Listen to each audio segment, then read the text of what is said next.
같이 기도하겠습니다. 사랑의 하나님 감사합니다. 오늘 새벽에도 저희들 주 앞으로 불러 모아주시고 하나님께 찬양으로 하루를 시작하게 하여 주시니 감사합니다.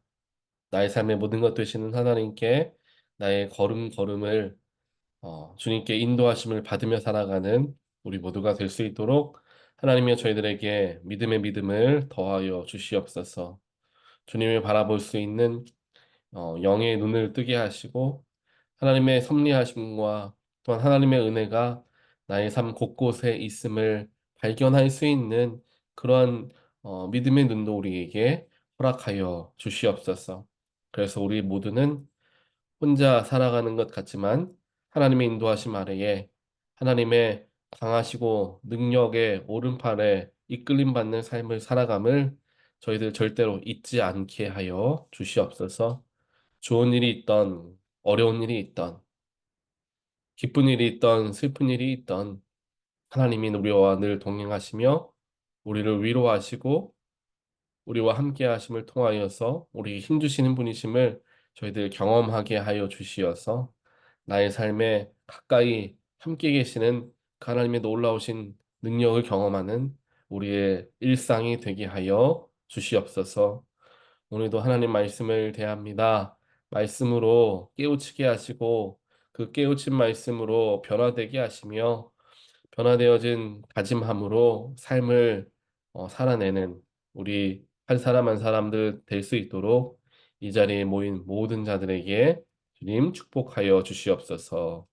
이 모든 말씀 예수 그리스도 이름으로 간절히 기도합니다. 아멘. 오늘 주신 말씀 함께 보겠습니다. 오늘 주신 하나님 말씀 열왕기상 18장 열왕기상 18장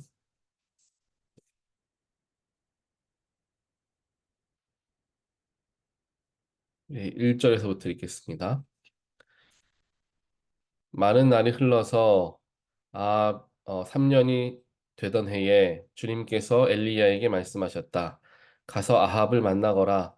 내가 땅 위에 비를 내리겠다. 엘리야가 곧 아합을 만나러 갔다.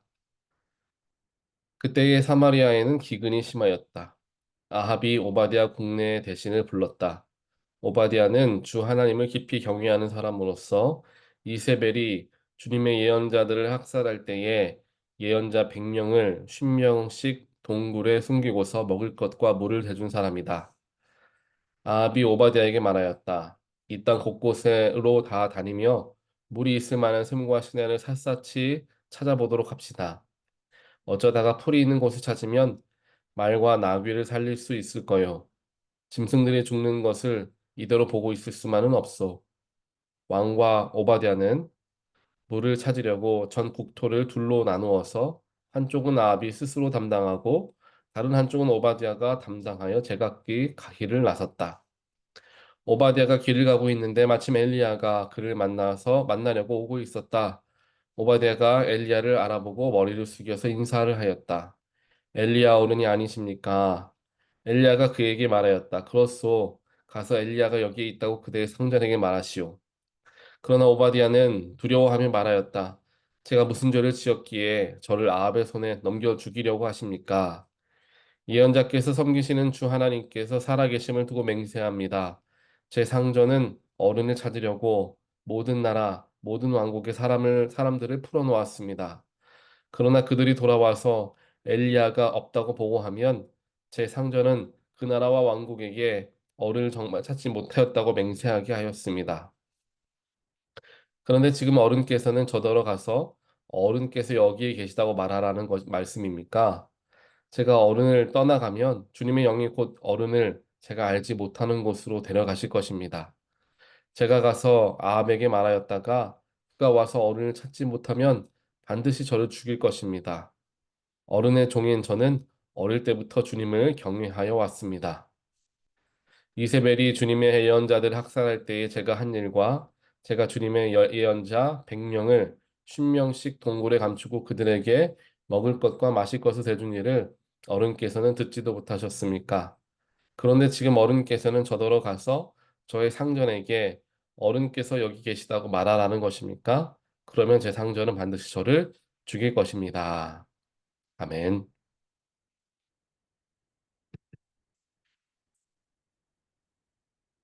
오늘 우리가 함께 보는 말씀에서는 엘리야가 아합 왕 앞에 나아가는 장면이 이제 기록이 되고 있습니다. 하나님께서 엘리야를 이제 부르시죠. 그래서 이제 아합을 만나러 가라라고 이야기합니다. 아합과 엘리야의 관계는 굉장히 엘리야를 아합이 미워하고 죽이고 싶었던 그러한 관계였습니다. 왜냐하면 엘리야가 항상 하나님의 말씀을 온전하게 전하는 인물이었기 때문에 아합이 얼마나 악한 왕인가, 또한 그의 아내가 되는 왕비가 되는 이세벨은 우상을 섬기는 그러한 왕비인가에 대하여서 가감없이 이야기할 수 있었던 사람이었기 때문에 어, 아합 왕은 엘리야를 어떻게 해서든지 잡아서 죽이려는 그런 마음을 가지고 있었습니다. 하나님께서 먼저 그를 피신시키시고 아합으로부터 생명을 보존하게 엘리야를 보호하시죠. 그러다가 하나님의 때가 이르게 되면서 이제 엘리야를 아합에게 나아가게 하십니다. 하나님의 때가 이르게 되었을 때 엘리야를 통하여서 하나님의 능력을 보여주시기를 원하셨던 거죠. 그래서 하나님의 진노로 어, 이스라엘 땅에 가뭄과 그러니까 비가 내리지 않으면서 이제 가뭄이 심하게 되어서 사람들은 물론 짐승까지 먹을 물이 없어서 죽어가는 그런 일들이 일어나고 있었습니다. 바로 그때에 하나님께서 이제는 때가 되었다라고 생각하셔서 엘리야를 아합 왕 앞으로 보내시게 되죠. 그리고 오늘 말씀 이후에 나와 있는 말씀들을 보면 이제 바알 선지자들과 이제 대결을 하는 장면이 그 뒤에 이제 기록이 됩니다. 이렇게 어, 엘리야가 아합 왕 앞에 나아가는 과정 속에서 한 인물이 나오는데요. 오바댜라는 국내 대신이 이제 등장을 합니다. 오바댜라는 국내 대신은 아합 왕의 이제 대신이었는데 아합 왕의 굉장히 큰 측근이었던 것 같아요. 늘 그와 함께 하였고 아합 왕도 이 오바댜의 도움을 요청할 정도로 서로 신뢰하는 관계였던 것 같습니다. 그런데 이 오바댜는 하나님을 깊이 경외하는 사람이었다라고 우리가 읽었던 3절 말씀에 나오고 있죠. 아합 왕을 왕으로 섬기고는 있었지만 하나님을 깊이 경외하는 사람이었다라는 거예요. 우린 여기서 기억해 볼 수 있죠. 만약 하나님을 깊이 경외하는 사람이라면 엘리야와 같이 왕궁 문을 박차고 나와서 아합 왕이 이세벨 왕비가 얼마나 타락한 왕과 왕비인지를 이야기하고 하나님의 이름을 높여야 되는 건 아닌가? 어떻게 그 악한 아합 왕과 함께 일하며 있을 수 있는가 생각해 볼 수 있습니다. 하지만 오바댜는 아합 왕과 함께 일하는 국내 대신으로서 가까이 있었습니다. 하지만 그는 하나님을 깊이 경외하는 사람이었죠. 이것이 바로 하나님의 뜻이었던 것을 알 수 있습니다. 오바댜를 향한 하나님의 소명이었죠. 이렇게 오바댜가 아합 왕의 측근으로서 지내게 하시면서 하나님은 놀라운 일을 이루시게 됩니다. 사절을 보니까 왕비 이세벨이 하나님의 예언자들을 다 학살할 때에 예언자 100명을 숨겨서 그들에게 먹을 것과 물을 대준 사람이 바로 이 오바댜였다. 성경은 기록하고 있습니다. 즉 오바댜가 아합의 측근으로서 남아 있게 하신 분이 하나님이셨죠. 바로 주님의 예언자들 100명을 어떻게 해서든지 하나님께서 살리시기 위해서 오바댜를 그 자리에 보내셨고 그를 통하여 그들을 구원하시게 되었던 것입니다. 이처럼 하나님의 사람들이 악한 사람들 혹은 악하게 보여지는 세상에 속해하여서 살아가게 되는 경우들이 있습니다. 하지만 우리는 분명히 기억해야 합니다. 세상이 비록 악하고 죄로 가득한 곳이다 할지라도 하나님의 사람들은 그 세상과 완전히 단절되어서 살아갈 수는 없다라는 것이죠. 그래서 우리 그리스도인들은 이러한 마음을 가지고 살아가지 않습니까? 우리 그리스도인들은 예수의 은혜로서 변화되고 또한 구원받은 사람으로서 세상에 나아가 죄악 가운데 있는 사람들을 건져내는 일, 그들에게 복음을 전하는 일을 감당하여 세상을 변화시키는 예수 그리스도의 제자로 살아가는 사람들이다라고 고백을 하지 않습니까? 즉, 하나님을 믿는 사람들이 우리끼리만, 믿는 사람들끼리만 마치 교회가 방주와 같은 역할을 한다라고 생각하며 교회만 혹은 믿는 사람들끼리만 이렇게 살아간다면 그 안에서는 물론 기쁘고 행복할 수 있겠죠. 하지만 예수님께서 우리에게 허락하여 주신 소명은 감당하지 않는 것과 마찬가지입니다. 예수님이 분명 말씀하시지 않으셨습니까? 가서 제자 삼으라 라고 말씀하셨습니다. 온 세상 땅 끝까지 복음을 전하라 분명히 우리에게 소명을 주셨습니다. 하지만 편안하게 믿는 사람들끼리, 말이 통하는 사람들끼리, 하나님을 믿는 사람들끼리만 어울리고 살아간다면 그 하나님의 소명은 전혀 생각하지 않고 지키지 않고 살아가는 것과 마찬가지가 될 거라는 것입니다. 그렇기에 우리가 교회를 다니는 사람들과 친분을 가지고 살아가는 것도 중요하지만 교회를 다니지 않고 아직 하나님을 모르는 사람들과도 친분을 가질 수 있어야 돼요. 물론 그들과 어울려서 뭐 죄에 물들어도 된다라는 말씀을 드리는 것은 아니지만요. 그렇게 세상 가운데 나아가서 예수를 믿지 않는 자들에게 복음을 전하는 사명이 우리에게 주어져 있기 때문입니다. 아마 이 오바댜도 하나님께 많이 기도했을 거예요. 하나님, 내가 아합 왕을 섬기는 게 이게 도대체 말이 되는 것입니까? 하나님을 모르는 저 왕을, 저 또 왕비를 내가 가까이 섬기다가 내가 화가 나서 먼저 죽겠습니다. 그런 마음들. 내가 좀 마음 편하게 기도도 하고 나는 하나님 믿는 사람입니다. 라고 사람들에게 좀 얘기해서 하나님 예배하는 일 잘하고 싶습니다. 오바댜가 아마 그렇게 기도했을 수도 있을 거예요. 하지만 하나님은 오바댜를 불러 세우셨죠. 너에게 맡긴 것이 있으니 너는 그 자리에 머물러서 나의 뜻을 간직하고 있으라.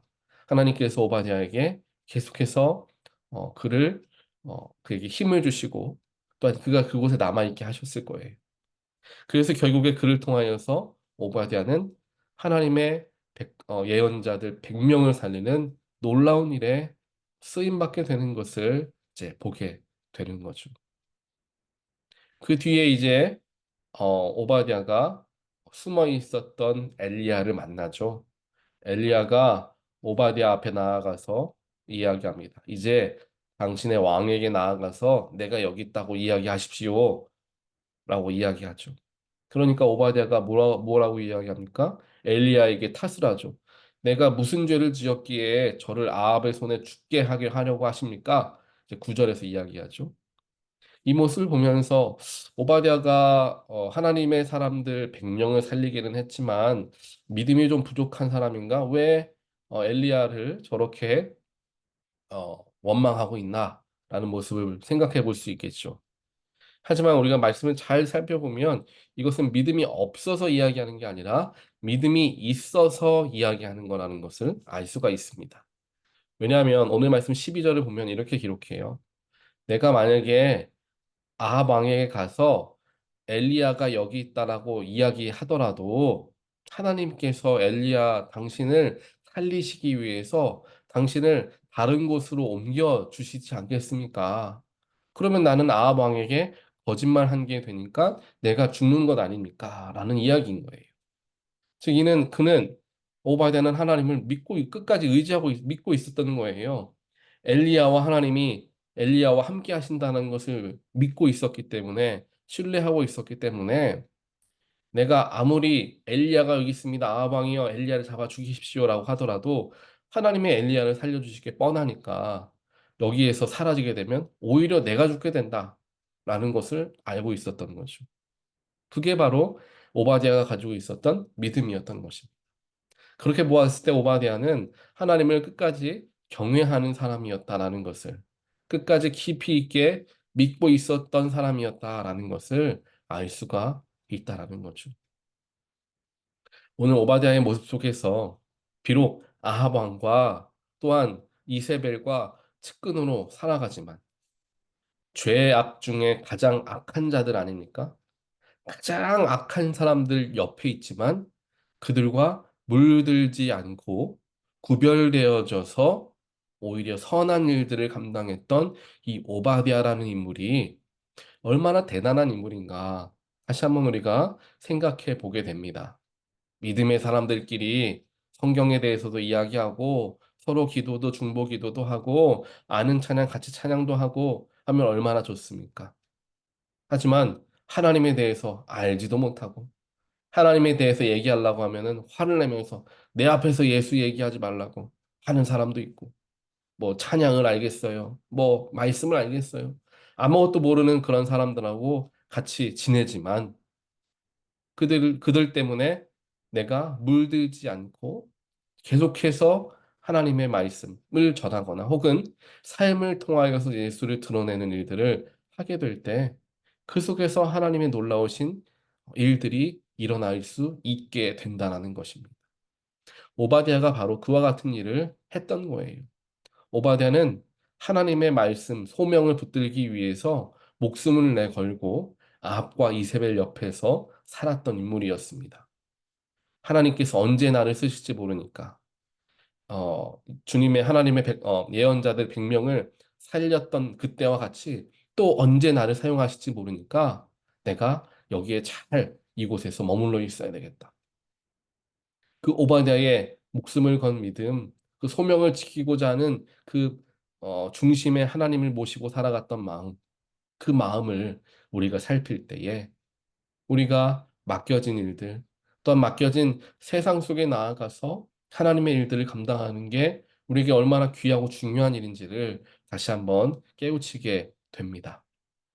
또한 그를 통하여서 우리는 쉽게 생각하죠. 아까 이야기한 것처럼 세상에 나아가서 살다 보면은 세상에 물들지 않겠느냐. 물론 그런 걱정할 수 있습니다. 하지만 오늘 오바댜를 보면은 가장 죄악된 자들과 함께 하는데도 그들과 물들지 않았습니다.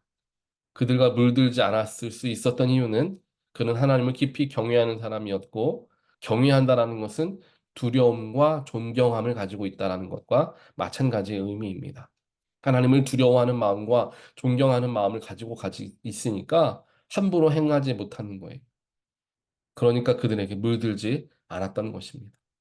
바로 우리 역시 하나님을 깊이 경외하는 마음으로 세상 가운데 나아간다면 세상에 물드는 것이 아니라 오히려 세상을 변화시키는 놀라운 일들을 감당하게 될 줄 믿습니다.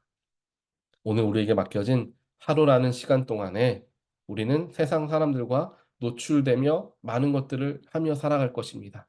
그때에 우리 마음을 지킬 수 있는 것은 하나님을 경외하는 마음입니다. 또한 그곳에서 하나님의 뜻을 또한 하나님의 소명을 감당하고자 내가 삶을 예수를 닮아가는 삶을 살아갈 때 그것이야말로 하나님이 가장 기뻐하시는 일들이 될 수 있음을 기억하며 하나님 나에게 오바댜와 같은 믿음을 또한 그와 같은 결단함을 그와 같은 정말 중심을 나에게 허락하여 주시옵소서. 라는 기도를 드림을 통하여 하나님께 정말 100명의 사람들 살리는 것 얼마나 귀한 일입니까? 100명의 영혼을 구원하는 것 뭐 말할 것도 없는 일이겠죠. 그런 일에 하나님 나를 사용하여 주시옵소서. 라는 마음으로 오늘 하루를 이 말씀을 의지하여서 함께 살아가는 저와 여러분 되시기를 주님의 이름으로 간절히 축원드립니다. 같이 기도하겠습니다. 하나님 감사합니다. 오늘 말씀을 통하여서 오바댜라는 인물을 보게 하시고 그의 삶을 통하여서 나의 삶을 비추어 보게 하시니 감사합니다. 세상 속에 살아가면서 세상에 물들지 않을까 고민하고 걱정하는 마음들이 있었고, 때로는 물들 때도 있었음을 저희들 삶을 돌아볼 때 발견하게 됩니다. 하나님 그럴 때 세상과 구별되어져서 세상을 오히려 변화시키는 능력의 사람이 되기 위해서는 하나님을 경외하는 마음, 하나님을 두려워할 줄 알고 또한 존경할 줄 아는 마음을 가지고 살아가는 것이 중요함을 오늘 말씀을 통하여 보게 되었습니다. 하나님 우리도 오바댜와 같이 하나님을 깊이 경외하는 마음을 갖게 하시고 그렇다고 또 세상에서 멀어지며 교회 안에서만 살아가는 사람들이 되지 아니하고 세상에 적극적으로 나아가 세상을 변화시키는 놀라운 일에 쓰임 받는 하나님의 일꾼들 되게 하여 주시옵소서. 그래서 우리가 하나님이 진정으로 원하실 때에 오바댜를 통하여 100명의 사람을 구원하였던 것과 같이 우리 역시 100명의 영혼을 구원할 수 있는 놀라운 사람들, 놀라운 교회 공동체 되어질 수 있도록 하나님께서 오늘 오바댜에게 역사하셨던 것과 같이 우리에게 역사하여 주시옵소서. 그래서 우리 삶이 주님을 닮아가는 삶, 또한 주님이 주시는 그 거룩한 소명, 복음을 전하는 삶을 살아가는 우리 모두가 되게 하여 주시옵소서. 이 모든 말씀 예수 그리스도 이름으로 간절히 기도합니다. 아멘.